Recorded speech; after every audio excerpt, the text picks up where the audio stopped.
Hello again, I'm Patsy Thompson, and today I'm going to show you how to quilt a long featherette border.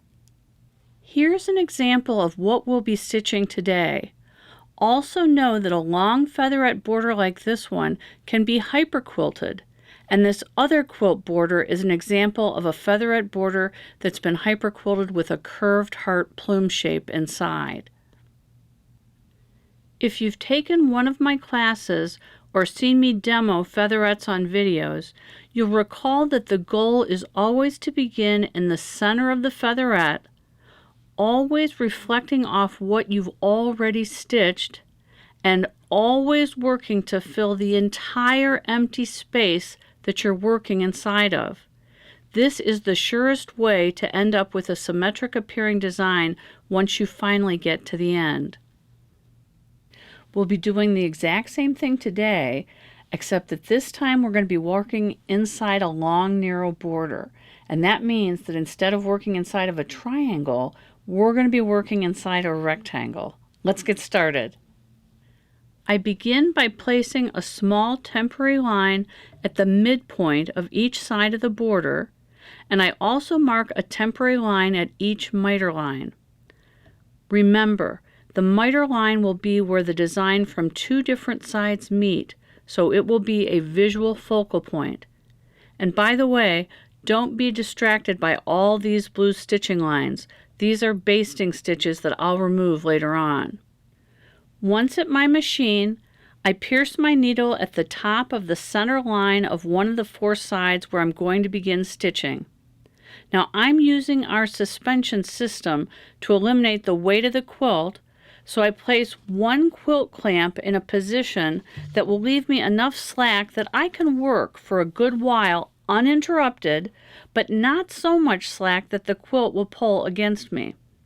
Because of how this quilt is oriented on my machine bed, there is no need to use the second quilt clamp here.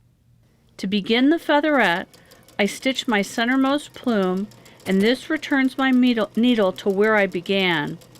I then stitch a hook, and once I reach the already stitched plume, I slowly backtrack a bit, then swing out and stitch a new hook shape. Notice that you need to taper the base of that hook as you approach the border edge. I then swing out again and add another hook that also meets up with the last plume stitched.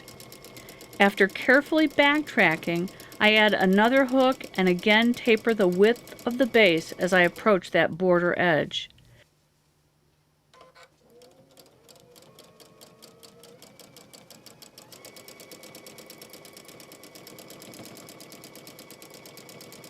I continue on in this way until I reach the end of the border.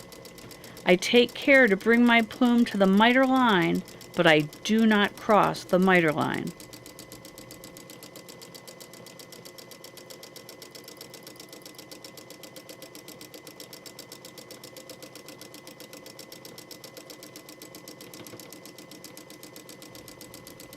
I start back again at the center, but this time my goal is to add plumes to the opposite side. I work in the same fashion as before, adding plume after plume after plume by stitching hooks.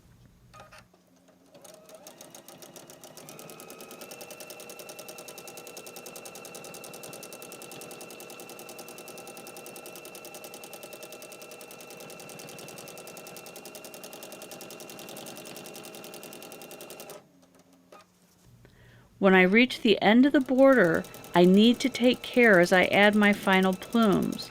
My goal is to meet the adjoining border plumes neatly at that miter line.